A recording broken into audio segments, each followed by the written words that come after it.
제가 히말라야를 갔다 와서 이제 교육 사업을 해야지라고 생각을 한 거예요.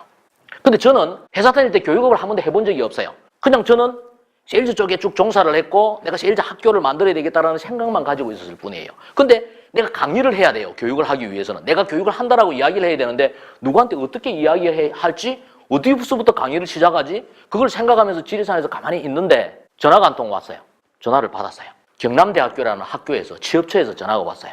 강의를 해달래요. 무슨 강의를 해달란 말이냐? 꿈에 대해서 강의를 해달래요. 학생들에게. 500명 학생들한테 꿈에 대한 강의를 하고 플랜카드도 건대요. 근데 나를 어떻게 알고 나한테 꿈에 대한 이야기를 해달라고 연락을 했느냐? 이렇게 해서 알았대요. 근데 나는 백수인데 내가 누구한테 교육사업을 한다라고 갔다 와서 뭐 이야기를 구체적으로 한 적도 없고 나는 그냥 백수인데 왜 나한테 해달라고 그러느냐 하니까 꼭 내가 해줘야 된대. 근데 전화 끊고 나서 정말 전율을 느꼈습니다. 저는요, 낮에 회사 다니고 밤에 학교 다녔어요. 그리고 노동운동 했습니다.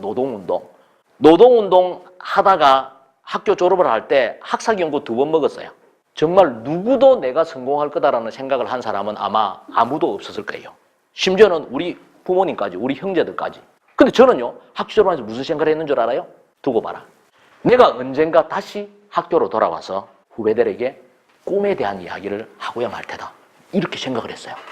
근데 아이러니하게도 내 교육사업의 첫 번째 강의를 여기서 한 거예요. 그래서 꿈에 대한 이야기를 한 거예요. 여러분들은 꿈은 이루어진다라고 믿습니까? 저는 그런 생각을 가지고 이 자리에 왔습니다. 이렇게 강의를 했어요. 이게 너무 아이러니하고 뜻깊어서 내가 학교 측에다가 이거 영상 녹음 좀 하나 해줄 수 있겠느냐 해서 그걸 녹음을 했어요. 첫 번째 강의니까. 그거를 책 쓸 때 편집을 해갖고 앞에 부분만 낸 거예요.